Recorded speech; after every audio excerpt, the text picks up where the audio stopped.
This tutorial is brought to you by PE Prep Engine.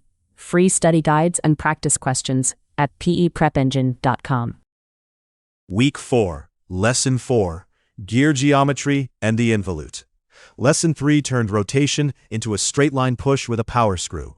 Now we go back to passing rotation between shafts, where teeth mesh. Before any force or bending, we need the geometry. The involute tooth profile that keeps the speed ratio constant.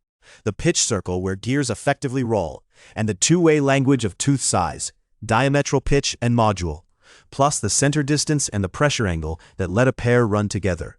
This is the foundation the rest of the gear lessons stand on. Concept 1. The involute and conjugate action. Two gears run smoothly only if the speed ratio never wavers as the teeth roll through mesh. That property is conjugate action, and the involute is the tooth profile that guarantees it. Picture each gear by its pitch circle, the circle where it effectively rolls. The two pitch circles stay tangent at the pitch point, and the ratio is set right there. Tooth contact travels along a single straight line, the line of action, tangent to both base circles. The pressure angle sets that line's tilt, and 20 degrees is today's standard. A fixed contact line at a fixed angle is exactly what holds the ratio steady.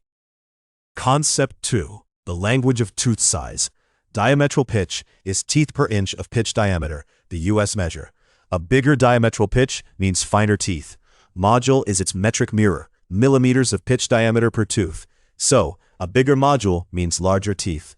Circular pitch is the same size read as an arc, the distance tooth to tooth along the pitch circle, pi times the module. Because diametral pitch and circular pitch measure the same spacing opposite ways, their product is always pi, and across unit systems, the module is 25.4 over the diametral pitch. The mesh rule: two gears run together only if they share pitch and share pressure angle, never because their tooth counts match. Concept 3. The rest of the geometry. Center distance is half the sum of the two pitch diameters. Just add the pitch radii. Base pitch is the circular pitch carried down to the base circle, where the involute is generated, so it picks up a cosine of the pressure angle.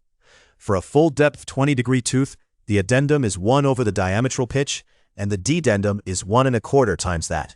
How far the tooth rises above and drops below the pitch circle. And the speed ratio comes straight from the teeth. Meshing gears share pitch line velocity, so diameter tracks tooth count, and the ratio of speeds is the inverse ratio of teeth. The small gear, the pinion, always spins faster. Setup. A 20-tooth pinion drives a 50-tooth gear. Both are cut to a diametral pitch of 5 and a 20-degree pressure angle, so they mesh. We want the two pitch diameters, the center distance, the circular and base pitches, and the speed ratio.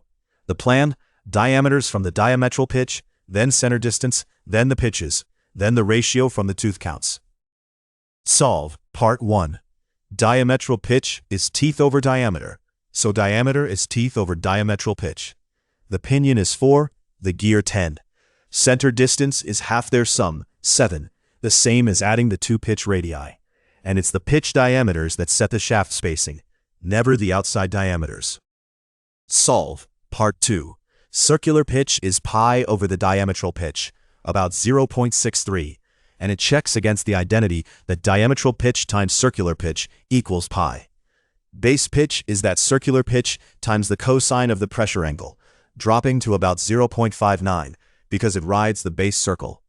The speed ratio is just the inverse ratio of teeth, 50 over 20, 2.5. The pinion turns 2.5 times for every turn of the gear. And the metric mirror, a 4 mm module gear of 30 teeth, has a 120 mm pitch diameter, and a circular pitch of pi times 4. Traps. 5 ways this bites. 1. Diametral pitch and module are reciprocals, but with units, teeth per inch versus millimeters per tooth.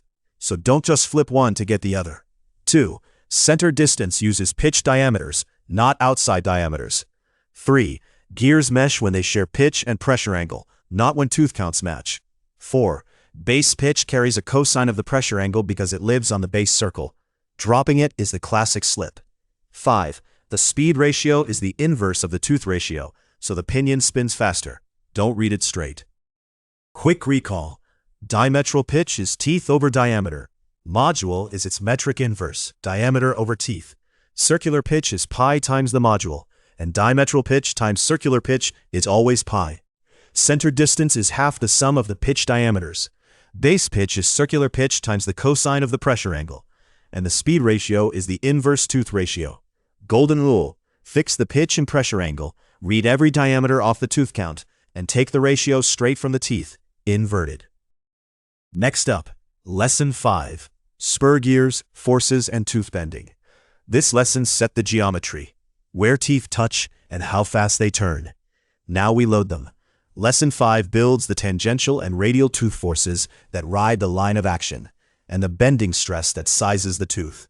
Everything's at prepengine.com. Cheat sheet, work solution, and a quiz attached here. The full study guide, with every equation and common exam trap, is free at peprepengine.com. Link in the description. Machine design, HVAC, structural, civil, and electrical series are coming soon. Subscribe so you don't miss them.